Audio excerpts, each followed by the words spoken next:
Muy buenos días, queridos amigos. Por aquí, por el Mediterráneo, seguimos con lluvias, cosas que me gustan mucho. Cambia la luz, como ya sabéis. Me encanta. Entramos en libertad, salimos en libertad. El canal Tiempo y Atención. Hoy nos vamos al cuarto camino. Vamos a empezar a entender qué es el cuarto camino de Gurdjieff, explicado por Ouspensky, del cual llevamos varias introducciones y varias declaraciones que son comentarios psicológicos, y creo que ya es el momento de poder entrar en el cuarto camino. El primer capítulo tiene que ver con de qué trata el sistema. Sabéis que hay tres caminos más el cuarto, que es el de Gurdjieff. El primero es el camino del fakir, el del cuerpo, el del monje y el del yogi. Y luego está el cuarto. Podríamos llamarlo como una unificación. Es el camino total. Esto me recuerda mucho a una obra de la que ya he hablado aquí, que se llama Las tres vías, de Emile Zola, titulada Tres caminos hacia la liberación: la lógica, la devoción y el ultraje, del cual ya hablaremos a su debido tiempo, porque me parece un libro fascinante. Y así, en esta introducción a qué es el sistema del cuarto camino,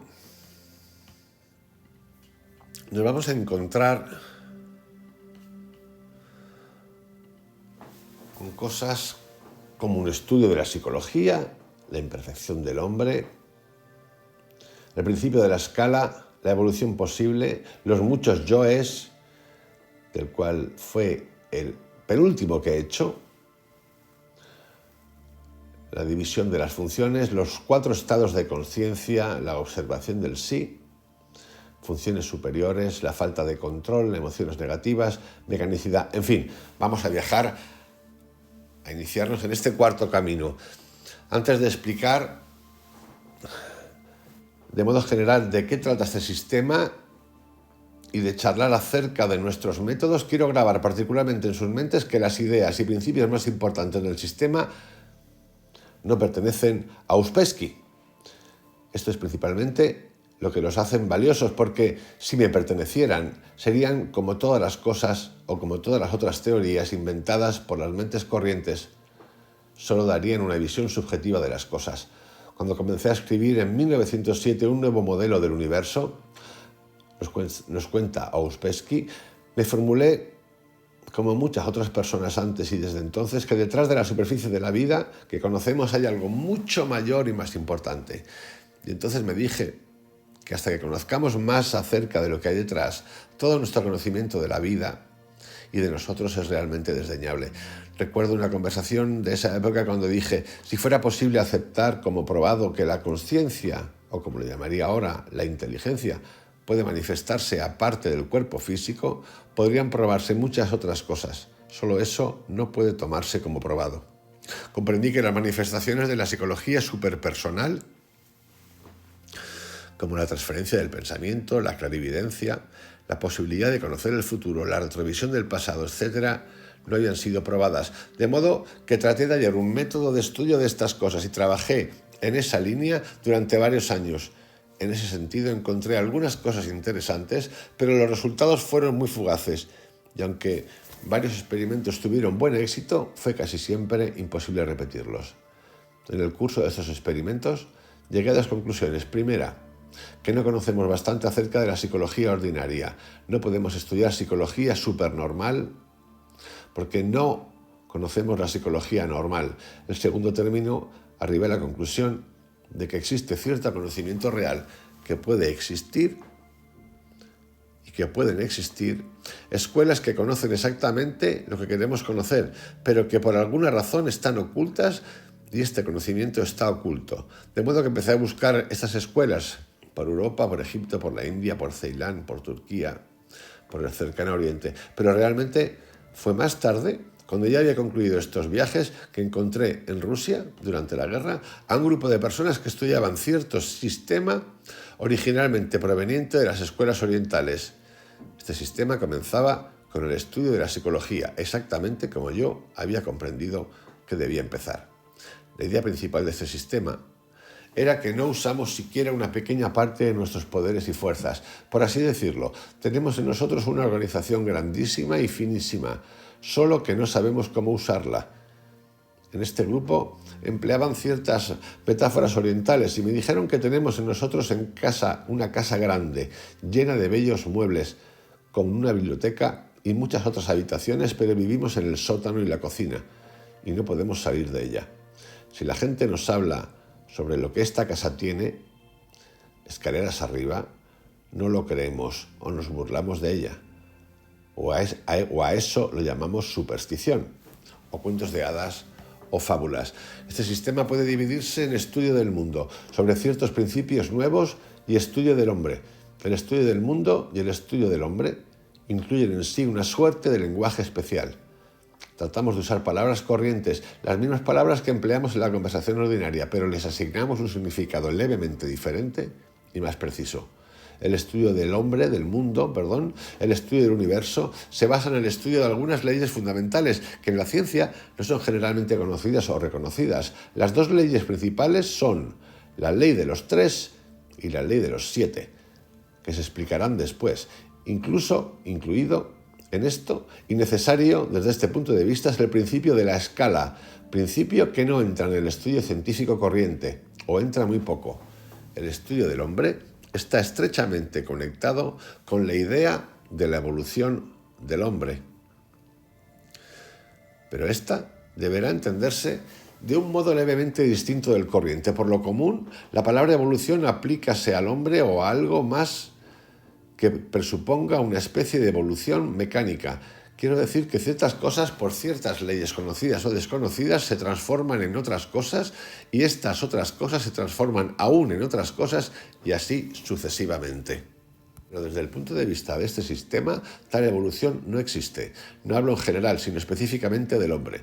La evolución del hombre, si ocurre, solo puede ser el resultado del conocimiento y del esfuerzo. Del conocimiento. Del esfuerzo tengo dudas, aunque les encanta utilizar esa palabra. Esto es una cosa que añado yo. Mientras el hombre solo conozca lo que puede conocer del modo corriente, para él no hay evolución ni la hubo jamás. En este sistema el estudio serio comienza con el estudio de la psicología, es decir, con el estudio de uno mismo, porque la psicología no puede estudiarse, como ocurre con la astronomía, fuera de uno mismo. El hombre tiene que estudiarse.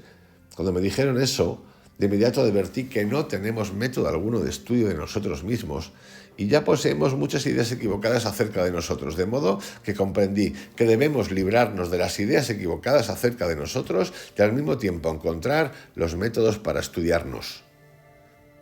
Búsqueda personal. Tal vez comprenden qué difícil es definir lo que significa psicología. Hay tantos significados atribuidos a las mismas palabras en los diferentes sistemas que es difícil tener una definición general. De modo que empezamos definiendo a la psicología como el estudio de uno mismo. Ustedes tienen que aprender ciertos métodos y principios y de acuerdo con estos principios y usando estos métodos tratarán de verse desde un nuevo punto de vista. Esto es importante porque nosotros solemos acudir al psicólogo como enfermedad, cuando me pasa algo. Nunca hemos utilizado la psicología como una cosa hacia nosotros. De hecho, hasta no hace mucho, 50 años era como, voy al psicólogo, lo tenías que esconder porque todo el mundo pensaba que estaba chalao. Chaladas estamos, pero de puta madre además.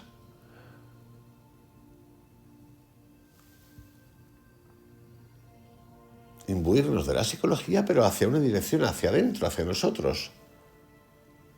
No externa, nuestra mente. Si empezamos a estudiarnos, con lo primero que tropezamos es con una palabra que usamos más que cualquier otra. Y esa palabra es yo. Decimos yo hago, yo estoy sentado, yo siento, yo gusto, yo no gusto. Esta es nuestra principal ilusión, pues el principal error que cometemos acerca de nosotros mismos es considerarnos uno solo. Siempre hablamos de nosotros como yo y suponemos que nos referimos a la misma cosa todo el tiempo, cuando en realidad estamos divididos en centenares de yoes diferentes. En un momento en que digo yo, habla una parte de mí, y en otro momento en que digo yo, habla otro yo muy distinto. No sabemos que no tenemos un solo yo, sino muchos yoes diferentes conectados con nuestros sentimientos y deseos, y que no tenemos un yo controlador. Estos yoes cambian todo el tiempo. Uno suprime al otro, uno reemplaza al otro, y toda esta lucha compone nuestra vida interior. Los yoes que vemos en nosotros se dividen en varios grupos. Algunos de esos grupos son legítimos, pertenecen a las divisiones correctas del hombre, y algunos de ellos son absolutamente artificiales y creados por el conocimiento insuficiente y por ciertas ideas imaginarias que el hombre tiene acerca de sí mismo. Para empezar a estudiarse, es necesario estudiar los métodos de observación de sí, pero eso, a su vez, debe basarse en cierta comprensión de las divisiones de nuestras funciones. Nuestra idea de esas divisiones es muy equivocada. Conocemos la diferencia entre las funciones intelectuales y emocionales. Por ejemplo, cuando discutimos cosas, pensamos sobre ellas, las comparamos, inventamos explicaciones o hallamos explicaciones reales. Todo esto es trabajo intelectual, mientras que el amor, el odio, el recelo son emocionales. Pero muy a menudo, cuando tratamos de observarnos, mezclamos incluso las funciones intelectuales y emocionales. Cuando realmente sentimos, a eso le llamamos pensar, y cuando pensamos, a eso le llamamos sentir. Pero en el curso del estudio aprenderemos de qué modo aquellos difieren. Por ejemplo, hay una enorme diferencia en velocidad, pero después hablaremos de esto. Luego, hay otras dos funciones que ningún sistema de psicología ordinaria divide ni entiende del modo correcto: la función instintiva y la función motora. Lo instintivo se refiere al trabajo interior del organismo, la digestión de la comida, el latido del corazón, la respiración. Estas son funciones instintivas. A la función instintiva pertenecen también los sentidos ordinarios: vista, oído, olfato, gusto, tacto, sensación de frío y calor, cosas como eso. Y eso es todo. Realmente, de los movimientos externos, solo los reflejos simples pertenecen a la función instintiva, porque los reflejos más complicados pertenecen a la función motora. Es muy fácil distinguir entre las funciones instintivas y motoras. No tenemos que aprender nada que pertenezca a la función instintiva. Nacemos con la capacidad de usar todas las funciones instintivas. Por el otro lado, las funciones motoras han de aprenderse en su totalidad. Un niño aprende a caminar, a escribir, etc. Hay una grandísima diferencia entre ambas funciones, puesto que no hay nada inherente a las funciones motoras y a las funciones instintivas, que son todas inherentes. De modo que al observarse, primero de todo es necesario dividir estas 4 funciones y clasificar de inmediato todo lo que observen, diciendo: esta es una función intelectual, esta es una función emocional. Si practican esta observación durante algún tiempo, podrán notar algunas cosas extrañas. Por ejemplo, descubrirán que lo realmente difícil de observar es que ustedes se olvidan de ello. Empiezan observando y sus emociones se conectan con algún género de pensamiento y olvidan observarse. Además, luego de un tiempo, si continúan con este trabajo de observar, que es una nueva función no utilizada del mismo modo en la vida corriente, ustedes advertirán otra cosa interesante, que por lo general no se recuerdan. Si pudieran estar conscientes de sí todo el tiempo, entonces podrían observar todo el tiempo, o en cualquier caso tanto tiempo como gusten. Pero debido a que no pueden recordarse, no pueden concentrarse, y aquí ¿por qué tendrán que admitir que no tienen voluntad? Si pudieran recordarse, tendrían voluntad y podrían hacer lo que quisieran, pero no pueden recordarse, no pueden ser conscientes de sí, de modo tal que no tienen voluntad. A veces pueden tener voluntad por breve tiempo, pero aquella se convierte en otra cosa y la olvidan. Esta es la situación, el estado del ser, el estado desde el cual tenemos que comenzar a estudiarnos, pero muy pronto, si ustedes continúan, llegarán a la conclusión de que casi desde que empiezan a estudiarse tienen que corregir en sí mismos ciertas cosas que no son correctas, ordenar ciertas cosas que no están en sitios correctos. El sistema tiene una explicación para esto. Estamos hechos de tal modo que podemos vivir en 4 estados de consciencia, pero tales como somos, usamos solo 2. Uno cuando estamos dormidos y el otro cuando estamos lo que llamamos despiertos, es decir, en el estado actual, cuando podemos charlar, escuchar, leer, escribir. Pero estos son solo 2 de los 4 estados posibles. El tercer estado de consciencia es muy extraño. Si la gente nos explica qué es el tercer estado de consciencia, empezamos a pensar que lo tenemos. El tercer estado puede llamarse consciencia de sí. Y la mayoría de la gente, si se le pregunta, dice: somos ciertamente conscientes.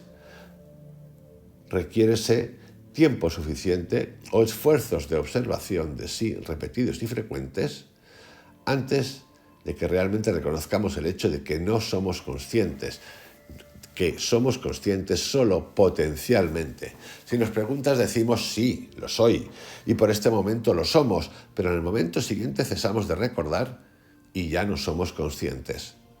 De modo que en el proceso de observación del sí, comprendemos que no estamos en el tercer estado de consciencia, que vivimos solo en dos. Vivimos en estado de sueño o en estado de vigilia, lo cual en el sistema llámase consciencia relativa. El cuarto estado, que se llama consciencia objetiva, es inaccesible para nosotros porque solo puede alcanzarse a través de la consciencia de sí, es decir, primero convirtiéndose en consciente de uno mismo, de manera que mucho después podemos disponernos a alcanzar el estado objetivo de consciencia, el cuarto. De modo que al mismo tiempo que la observación de sí, tratamos de ser conscientes de nosotros reteniendo la sensación de yo estoy aquí. Nada más. Y este es el hecho que se le escapó, sin la mínima excepción, a toda la psicología occidental. Aunque muchas personas se aproximaron muchísimo a él, no reconocieron la importancia de este hecho y no comprendieron que el estado del hombre, como este es, puede ser cambiado, que el hombre puede recordarse si lo intenta durante algún tiempo.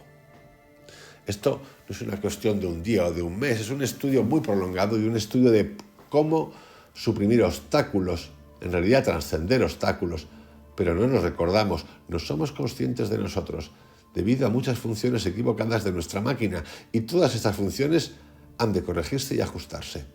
Cuando la mayoría de estas funciones es ajustada, estos periodos de recuerdo de sí se tornarán cada vez más largos, y si llegan a ser lo suficientemente largos, adquiriremos las dos nuevas funciones.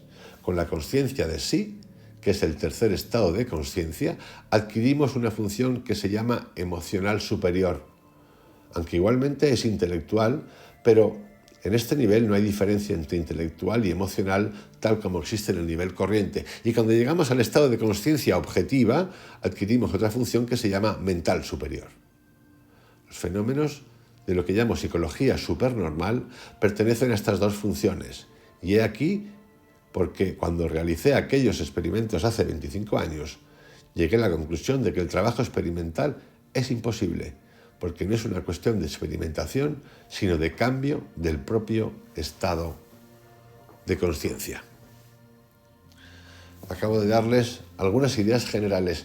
Ahora traten de decirme lo que no entienden, lo que desean que les explique mejor. Traten de formular cualquier pregunta que gusten, ya sea en relación con lo que dije o con sus propios problemas.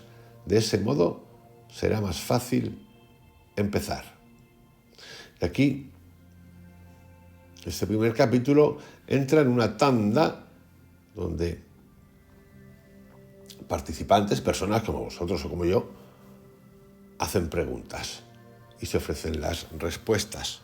Así comenzamos con la primera. Para alcanzar el estado superior de consciencia, ¿es necesario estar permanentemente consciente de uno mismo?